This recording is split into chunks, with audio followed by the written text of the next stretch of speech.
Everywhere GBS.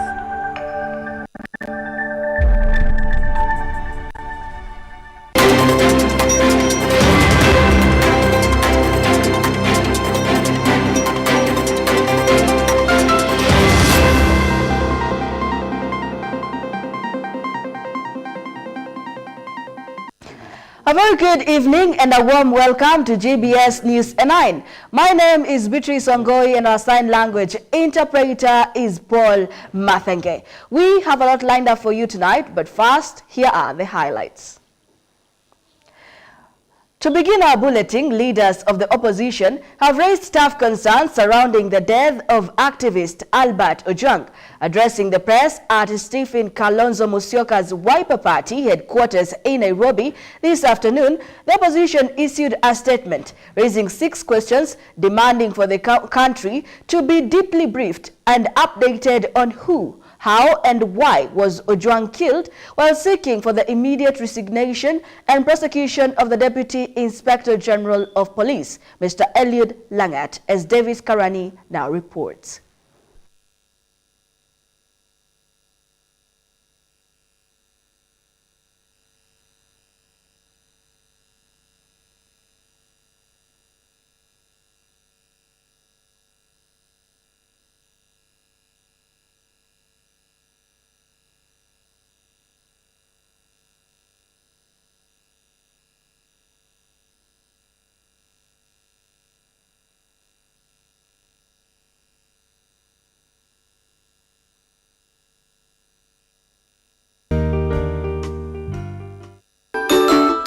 Hello boys and girls, how are you today? Because I am very, very happy! So we are on Kids Mind on GBS TV. Here we're going to make ta-da! A boba tea letter set.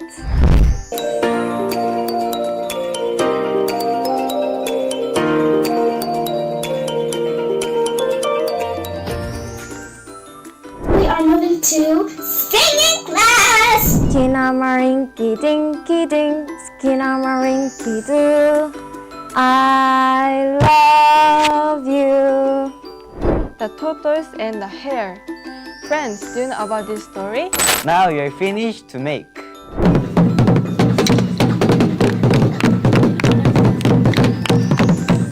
Enjoy yourselves, everybody!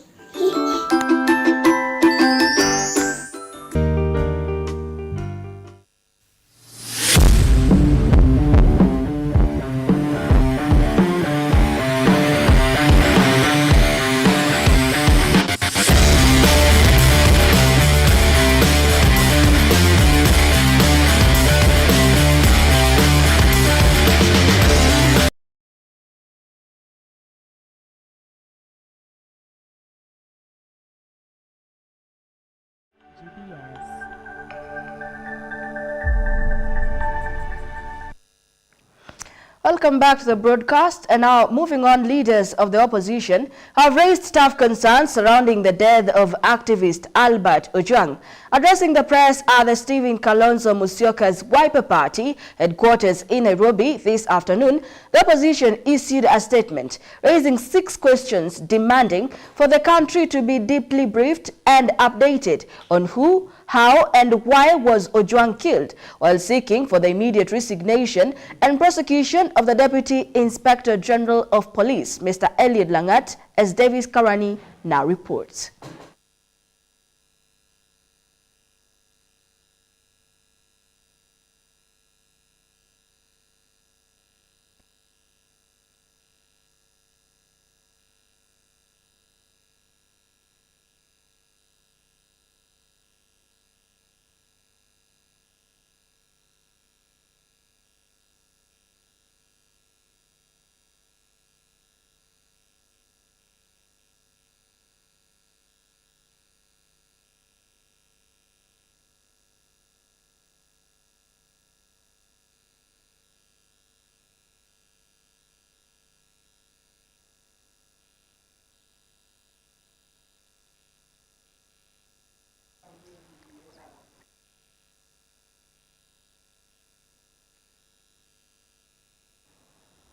Do keep your comments coming in through our SMS line 21144 and GBS TV Africa on all our social media handles. Moving on, Cabinet Secretary for Internal Security Kipchumba Murkomen and Inspector General of Police Douglas Kanja are being grilled by the Senate following the mysterious death of Mr. Albert Ojwang, who passed on while in police custody over the weekend in Nairobi. The session was so heated up as the senators sought answers to the circumstances that led to the death of the former high school teacher. Moreover, the senators demanded the resignation of the Deputy Police Inspector General Eliud Langat, who has lodged a complaint against the deceased for defamation. Also before the House were Director of Criminal Investigations, the Independent Police Oversight Authority Chairman, and the Chair of the National Police Service. Here are the details.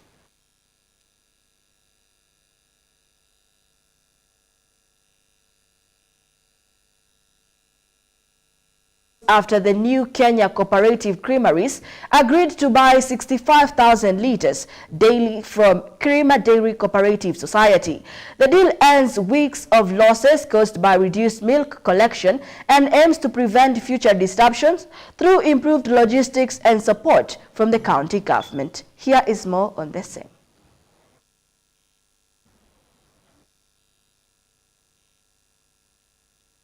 Farmers in Kirinyaga County have received a major boost after the new Kenya Cooperative Creameries agreed to purchase 65,000 litres of milk daily from Kirima Dairy Cooperative Society. This comes as a relief to over 6,000 farmers who have experienced significant losses in recent weeks due to reduced milk uptake by the processor. The new agreement, announced after a meeting between the county officials, Kirima Dairy Board, the new Kenya Cooperative Creameries representatives, marks a significant increase from the recent 25,000 litres daily that had left many farmers stranded with unsold milk.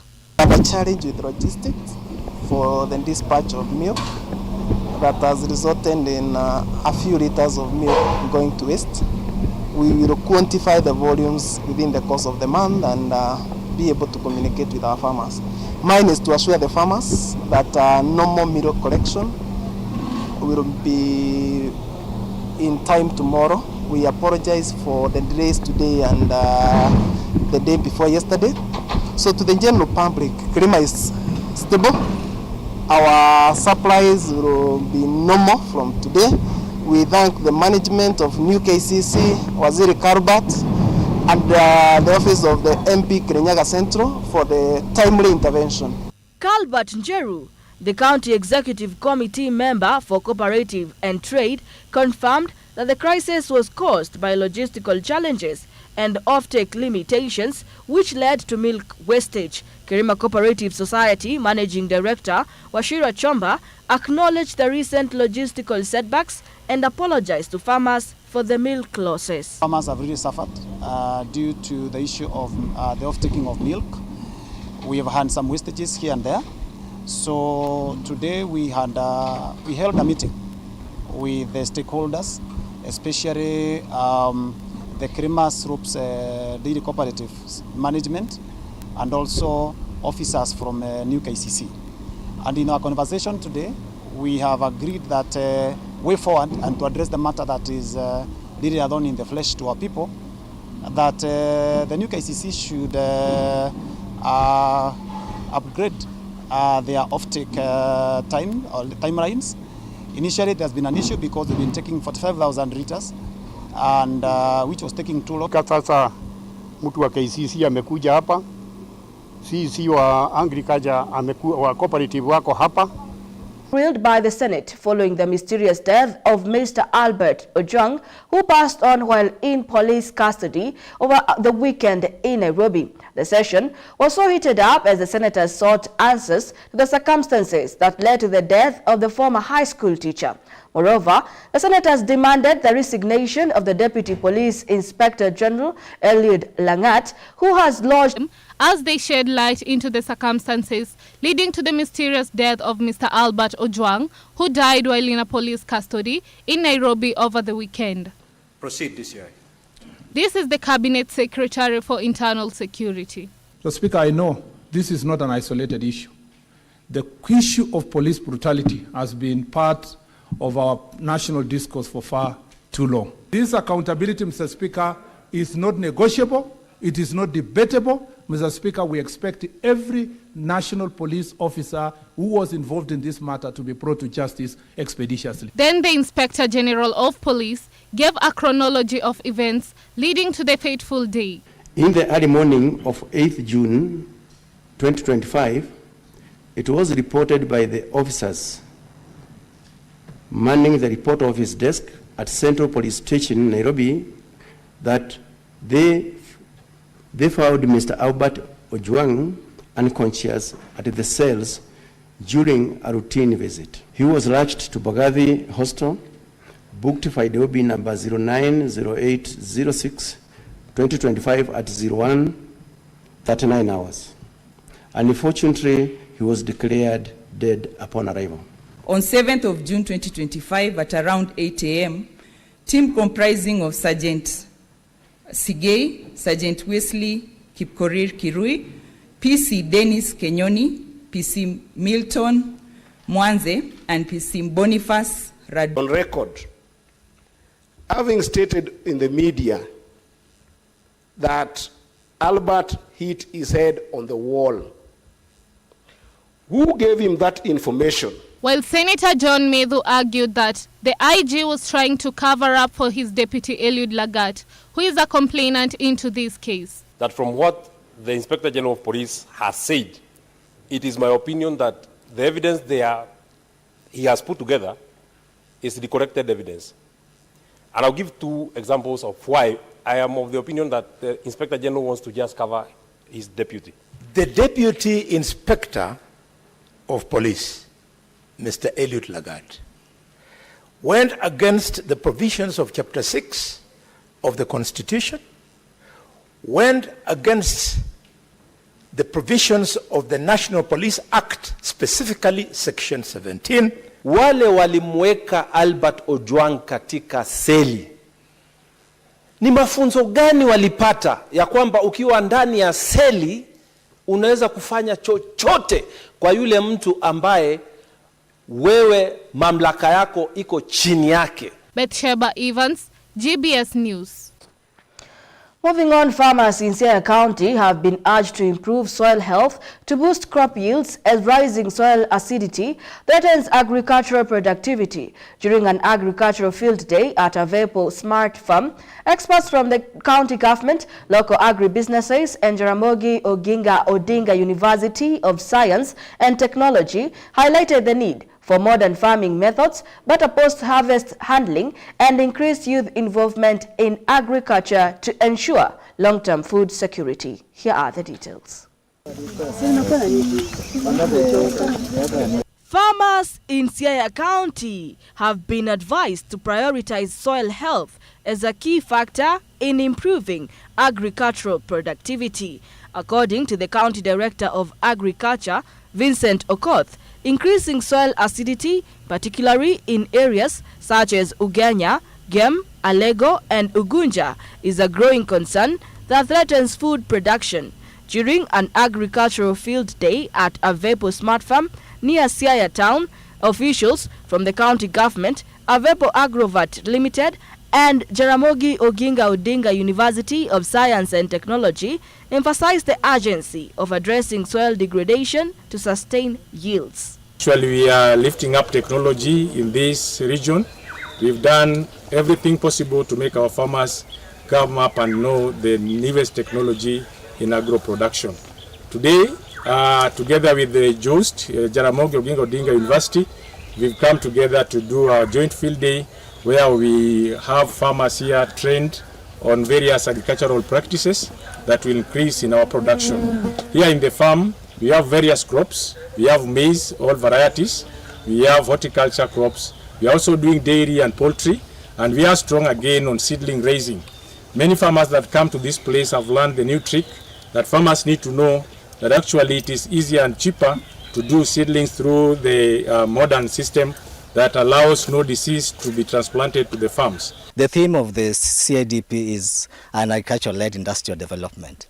So certain value chains like cotton, like rice, oil crops, and the others have been identified so that they can be able to be used as transformative vehicles. The third pillar that we also identify the commercial pillar. Under the commercial pillar, we have also identified certain value chains that we can be able to add value and also that they can be able to increase the market access. The county government under Governor James Orengo has implemented measures that have improved food security but now faces challenges in managing surplus harvest. Poor post-harvest handling continues to cause losses up to 40% of the produce, highlighting the need for better storage and distribution systems. Meanwhile, modern farming technologies showcased at the event, such as disease-free seedling systems, are being promoted to enhance efficiency, reduce input costs, and increase output. To impact, we want also to contribute, as the Director of Agriculture says, we want to contribute to sustainable agri-food systems, sustainable food security. We also want to promote, especially agribusiness within our community. We want also to promote education. As you can see behind here, we have our students who are currently attached here. And we prefer attaching them at Avepo because this is where they get practical skills. This is where they get to learn and see technology in action. We are also attaching them here because they're also getting to meet with farmers like we are doing it today. We also want them also to get a feel of what really agriculture is and what it means to our community. Kwangu mimi hapa ni afama na nanyenyekea sana kukuwa na Mr. Avepo kwa kuwa amenilead, ameniongoza kwa vitu mingi sana. Mpaka kwangu sasa ukifika utajua kweli nimefika kwa farmer. Boma yangu huwezi kosa kitu ya kukula, ikuwe ndizi, ikuwe mihogo, ikuwe sweet potatoes, ikuwe hata mboga sasa hivi ukienda utapata kama mboga ina meta pale. Nafurahia sana kukuwa na Avepo na sina mengi la kusema. Nilikuwa nakuja kila mara akitufunza na nachukua hiyo mawaidha nikielekeza kwangu kule. Hata kwa saa hii niko na mtoto mwenye ako University Egerton anasomea tu agronomist. Kwa kuwa alipendelea kazi yenye nilikuwa nafanya pale kulingana na chenye Avepo alinifunza. Kwa siku ya leo nimepata mafunzo mengi sana. Hata nikienda kule kwa kuku ama hata kwa wanyama pale. The Higher Learning Institution has also committed to strengthening partnerships that support agribusiness development and youth involvement in agriculture. University representatives noted a positive shift in attitudes, with more young people embracing farming as a viable economic activities. Local farmers have benefited from the training at Avepo Smart Farm, reported improved self-reliance and productivity through the adoption of sustainable techniques. 57 67 0748 36 57 67. Thank you.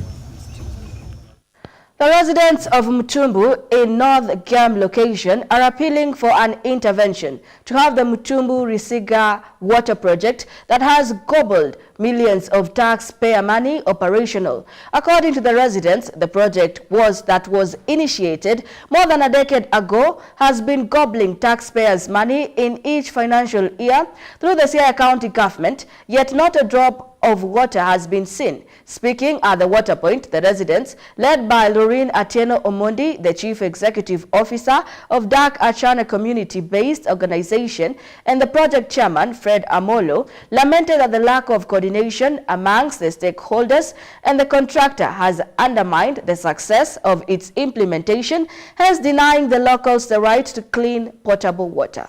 Let's take a listen. This is community water project that is under county government. This is a very good project here that was meant to benefit about 1,000 households. Until this point in time, this water project is not operating. It be given another budget allocation. So we are also aware that it has a budget allocation of again 1 million in financial year 2025-2026. My name is Fred Amolo Jamtumbu. I'm the chairman of this project, and we have really worked on it as members of the community. but to no avail. We cannot succeed because the succeeding MCAs coming in, we now have one who is very able, and we are appealing to him that let this project continue.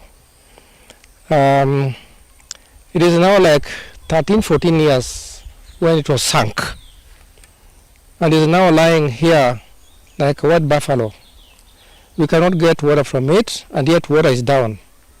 The thing that brought this problem is that the functionalities. Tusaidie, tuna shida ya maji, tunaenda mtoni mbali, tuna mifugo, tuna familia wengi, tunakaa nao, tunataka kufua maji. Mtungi moja tunanunua shilingi 10, haitoshi. Tunaomba mtusaidie, sisi ni wazee, magoti hakuna ya kupanda mlima. Tunaomba mtusaidie tafadhali. Many thanks for joining this live broadcast. On that note, let us take a quick break. We'll be right back. Hello, hello, boys and girls. How are you today? Because I am very, very happy. So we are on Kids Mind on GBS TV. Today we're going to make ta-da! A boba tea letter set.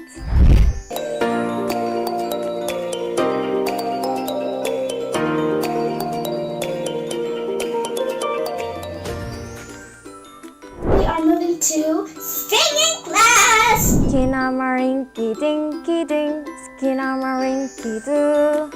I love you. The tortoise and the hare. Friends, do you know about this story? Now you're finished to make.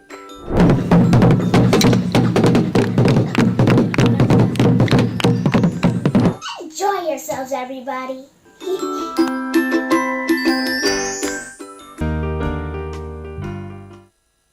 So today's topic is Rising Stars, young people who create, influence and inspire. So on an honest note, creating is hard work, and there are people who I see their work and they're constantly pushing themselves. Okay.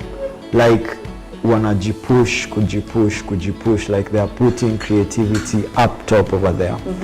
I think no one also prepares you for the fact that the better you become. The networking is also very good. You see, there are people who have passion for, you know, videography, creating videos, editing. There are people passionate about that.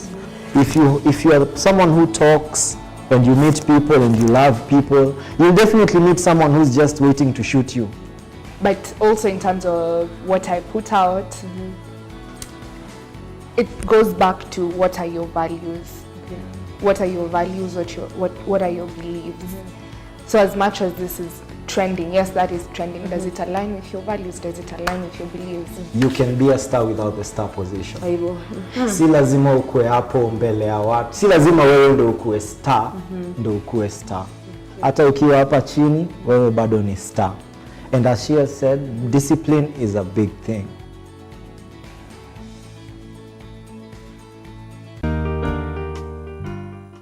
A student can transition from other curriculums, such as the Kenyan CBC curriculum, the Pearson Edexcel curriculum, and the IB curriculum, to the Cambridge curriculum.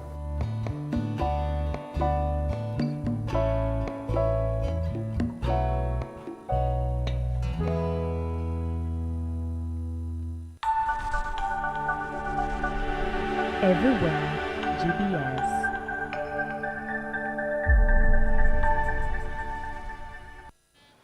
Welcome back. You're still watching GBS News 9. The FOCAC 2025 Summit was commenced today, marking 25 years from when it was founded. During the summit, Beijing has announced its readiness to implement zero-tariff treatment for 100% of tariff lines for 53 African countries that maintain diplomatic relations. Chinese President Xi Jinping stated this will be available once African leaders negotiate and sign the China-Africa Economic Partnership for the Shared Development Agreement. President Xi Jinping explained that China will also provide more convenience for the least developed countries in Africa to export to China. Susan Nganga with more from the summit. China has unveiled a policy of zero tariffs on all African products entering its vast market, signaling a new era of trade relations between China and the African continent. The announcement was made as delegates from 53 African nations gathered for the high-level ministerial session. Kenya, represented at the session, voiced strong support for the FOCAC declaration ahead of the 2025 Ministerial Summit, which will also mark the 25th anniversary of the forum's founding. I'm happy to say that the pronouncement by Mr. Wang Yi on behalf of the government of China, People's Republic of China, to the effect that they want to accelerate granting of 100% access to commodities from African countries is a very, very critical policy decision for the continent of Africa. And I think it offers a ray of hope to many because this will help African economies grow. Kenyan officials emphasize the importance of this meeting, especially as shifting global dynamics continue to challenge the principles of multilateralism. So we see this as a good moment to reflect. It's a mid-term process, and it's coming hot on the heels of the state visit that President William Ruto of Kenya made. Has put our country in a very disadvantaged position because our neighbors are still on the LDC category, which makes their products to access this market and any other market at zero tariff basis, and has made our products and goods to be a little bit uncompetitive. So our discussions and the frameworks which have been put in place owing to the state visit of the head of state of Kenya is going to be a major milestone, and it's going to be a major breakthrough so that we can equally make our products competitive in this market. The zero tariff policy is expected to boost African exports, foster economic growth, and further solidify China-Africa cooperation. Susan Nganga, GBS News. With the civil war in Sudan in its third year, the humanitarian situation is worsening, with more than 25 million people experiencing acute food insecurity. As refugees continue to flood into neighboring Chad, the UN Special Representative for Central Africa, Abdul Abarei, has raised alarm over the deepening crisis. He stated that the international community in action risks exacerbating the humanitarian situation, especially as the ongoing conflict in Sudan continues to result in an increasing number of refugees heading to Chad. Here are the details. The UN estimates that 1.2 million Sudanese have found shelter in the eastern part of Chad, mostly after fleeing intensifying violence in their country. Speaking at the UN Security Council, Abari said that under the UN system, Chad was trying to provide additional emergency humanitarian assistance and stabilization programs at several locations. La crise diplomatique et sécuritaire entre la République démocratique du Congo. The diplomatic and security crisis between the DRC and the Republic of Rwanda is a major security threat for the region and has the potential to spill over into a regional crisis. But in addition to the security crisis, Central Africa is also facing a complex humanitarian crisis which continues to worsen, with some 13 million people who've been forcibly displaced. Central Africa is one of the regions of the world which has been the most impacted by humanitarian crises. He also warned that tension between the Democratic Republic of Congo and Rwanda was a major security threat in Central Africa that could spill over into a regional crisis. Gilbert Dapiadade, president of the Commissions of the Economic Community of Central Africa States, also stated that in addition to the security crisis, Central Africa is also facing a complex humanitarian crisis which continues to worsen, with some 13 million people who had been forcefully displaced. So we're looking at somewhere between 2 or 3 million people that are looking at returning to Khartoum. And we want to avoid a process that creates another humanitarian emergency. A devastating milestone in what is the world's most damaging displacement crisis at the moment. The UN also told the Security Council that stronger partnership will lead to... At least 7 people have died in South Africa's Eastern Cape province due to the flooding caused by severe weather conditions, with fears the death toll may rise. A powerful winter storm has swept across the country since the weekend, bringing bitter cold, snow and flooding to several provinces. The Eastern Cape has been the hardest hit, with the South African Weather Service warning a high risk of flooding, resulting in closed roads and hazardous travel conditions. Disaster management teams and the emergency services have been deployed to the most affected areas. Meanwhile, rescue workers are still searching for a minibus taxi carrying school children that was swept away by flood waters in the province on Tuesday morning. It is unclear how many learners were in the vehicle, but 3 were found alive before rescue efforts were suspended at nightfall. Nearly 500,000 homes were also left without electricity following the storm.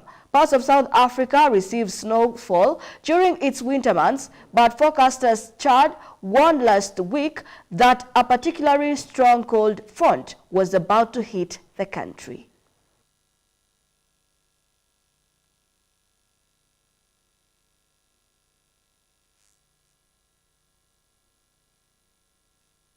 Los Angeles Mayor Karen Bass has imposed an overnight curfew in parts of the downtown LA in response to the growing protest against President Donald Trump's immigration crackdown. The move follows days of unrest triggered by federal immigration raids and deployment of U.S. military forces to the city.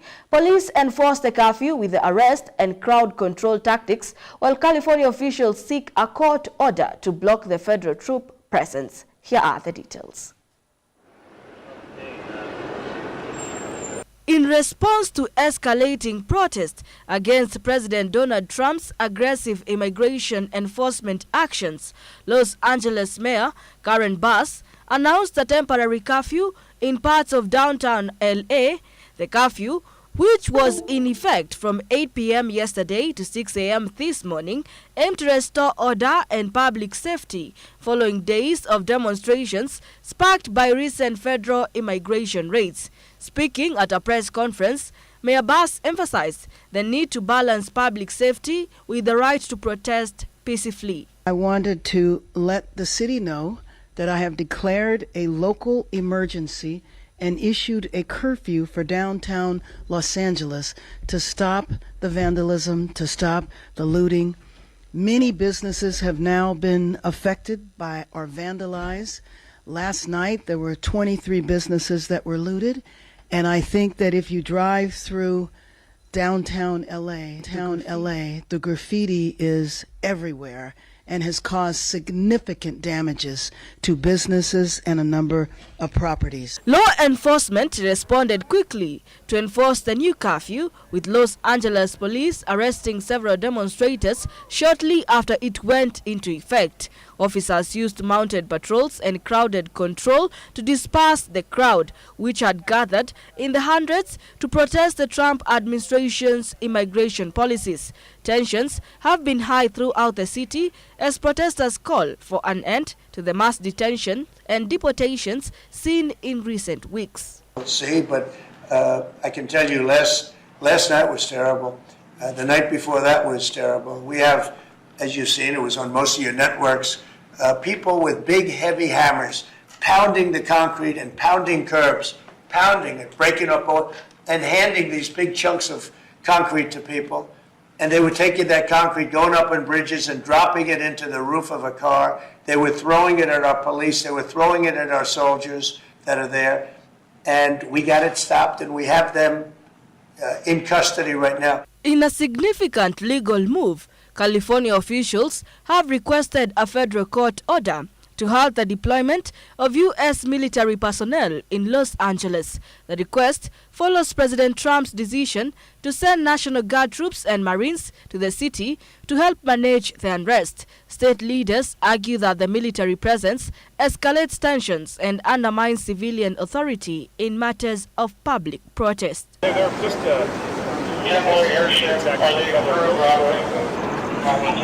The situation in Los Angeles reflects a broader national debate over immigration policy and the use of federal force to suppress dissent. As the city grapples with the nightly protest, leaders at both local and state levels are calling for restraint, legal accountability, and a renewed focus on human rights and due process in immigration enforcement. Swedish campaigner Greta Thunberg was deported from Israel on Tuesday, the day after the Israeli Navy prevented her and a group of fellow pro-Palestinian activists from sailing to Gaza. Israeli forces seized their small aid ship, which was seeking to break a long-standing naval blockade of Gaza, and the 12-strong crew were brought to Israel. 4 of the group, including Thunberg, agreed to immediate deportation, while the 8 others contested the repatriation order. They have been detained near the Tel Aviv airport, awaiting a court hearing on their legal status. This is what the Swedish activist Greta Thunberg had to say after the deportation. This is yet another international a violation of international rights, adding to the list of countless of such, especially towards Palestinians, that Israel are committing. They did an illegal act by kidnapping us on international waters and against our will, bringing us to Israel, keeping us in the bottom of the boat, not letting us getting out, and so on. But that is not the real story here. The real story is that there is a genocide going on in Gaza and a systematic starvation following the siege and blockade now, which is leading to food, medicine, water that are desperately needed to get into Gaza is prevented from doing so. But of course there are many attempts like this mission, both by sea and land, to break that siege and open up a humanitarian corridor. Well, I think the world needs a lot of more young, angry women, to be honest, especially with everything going on right now. That's the thing we need most of. As you can see, I'm desperately in need of a shower and sleep. But what is certain is that we will to demand an end to the atrocities that Israel is. Hello, Greta. Welcome. And that international news brings us to the sports news. Let's get sporty.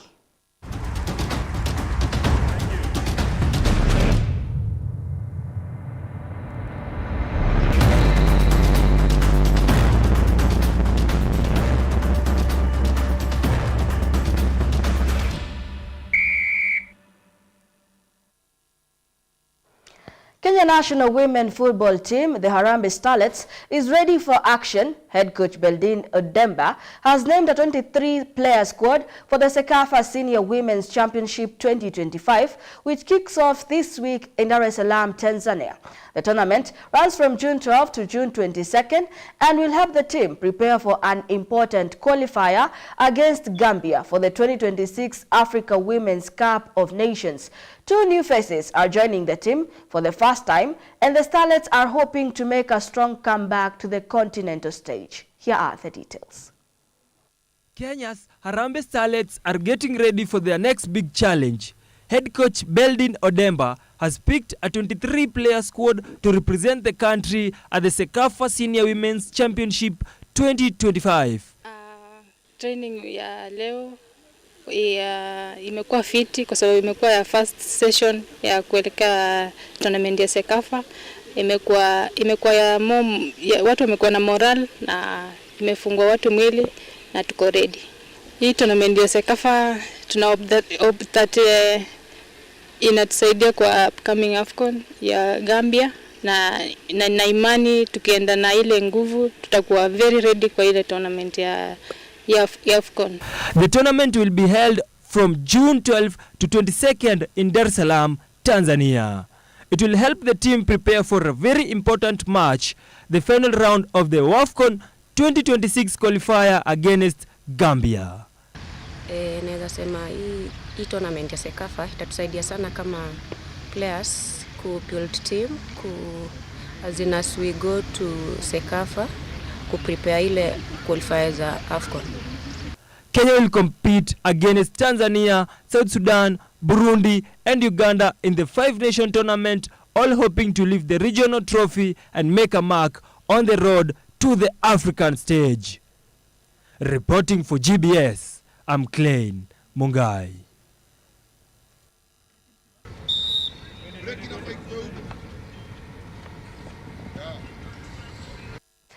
After winning the UEFA Champions League, Paris Saint-Germain has arrived in Los Angeles to begin their quest for global glory at the FIFA Club World Cup. The French side will kick off their campaign this Sunday at the iconic Rose Bowl, facing tough opponents like Atletico Madrid, Brazil's heavyweight Botafogo, as they look to add another major trophy to their collection. Let's take a look.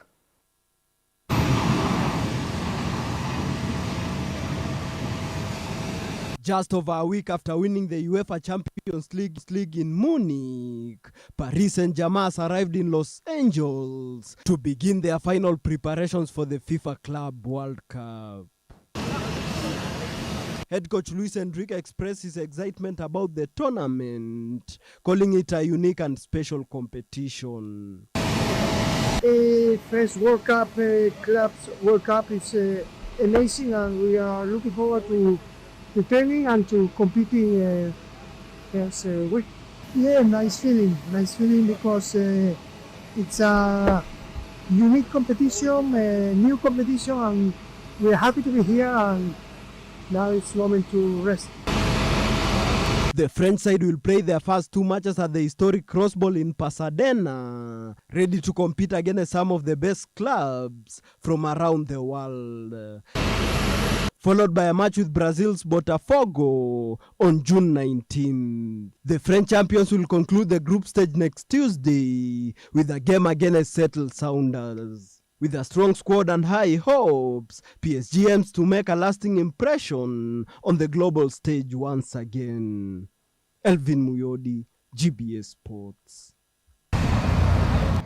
The world's best surfers are back in action, and the waves did not disappoint on the opening day of the World Surf League Pro in San Clemente, California. Big names and rising stars hit the water in style, with smooth riders, high scores, and few early surprises.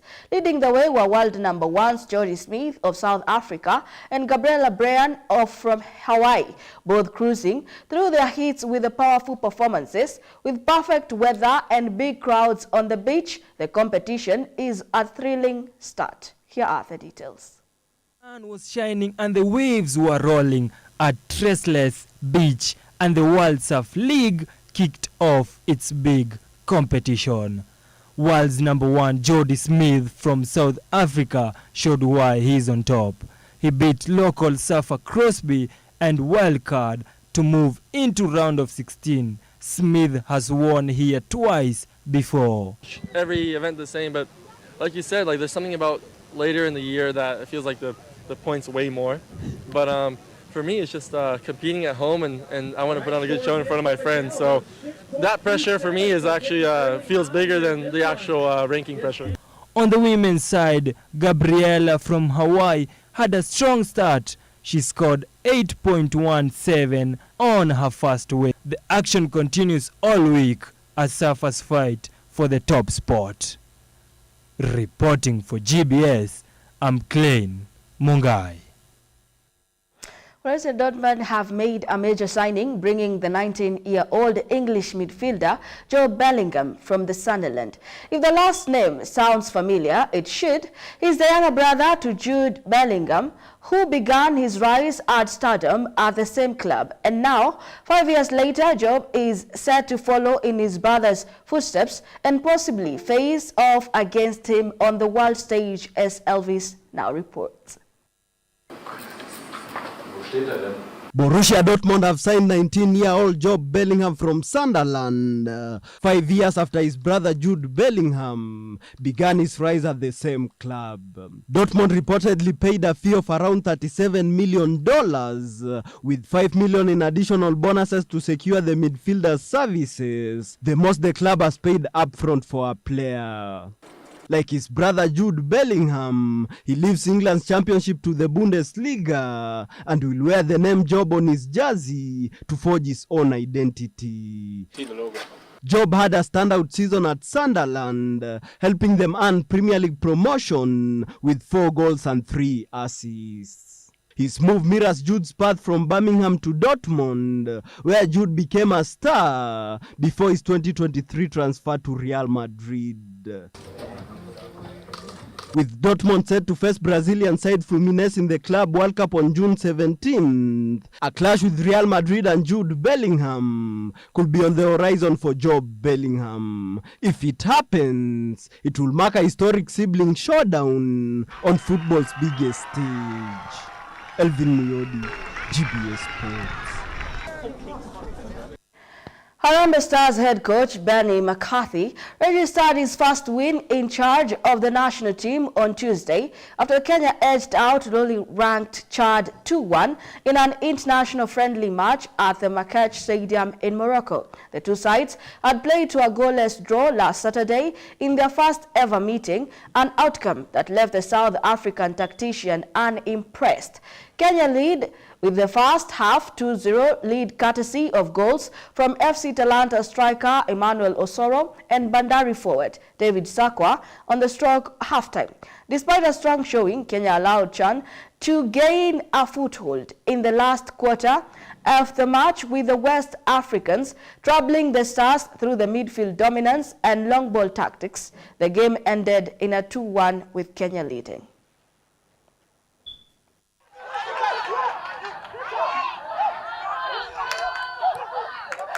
Ile game kwanza tulicheza poa but hatukufanikiwa kupata mabao. But tunashukuru Mungu, hii game mwenye tumecheza saa hii tumefunga bao 2 na ile tuliwaste chance mingi sana naweza sema. But so tulienda train, tukajipanga, tukijua hii game unakuja kutafuta mabao. Tunataka pia clean sheet but tutapata, but tunashukuru Mungu tumepata mabao hizo bao 2 na tumeshinda. Very happy for the boys. I think they've had a really good week in camp. We had a good time, got to know each other very well. There's a lot that I can say to learn from this outing, from this FIFA week. Vijana wamecheza poa. First game ikuenda vile tulikuwa tunataka, but the mood in the camp it remain too strong. Leo tulikuja kwa kiwanja tukijua we must pick something from hii game. Now bwana, leo coach ameweza change almost the entire team because this is preparation for CHAN, and coach anajaribu kutafuta vile anaweza identify players wale watawakilisha katika ile tournament ya CHAN. Anytime tunaenda kucheza CHAN, I believe we'll have a very, very strong squad of local based players. And with that, we have come to the end of our bulletin tonight. As always, here at GBS News 9, we make your news our business. My name is Beatrice Wangoi. Our sign language interpreter is Paul Mathenge. Good night.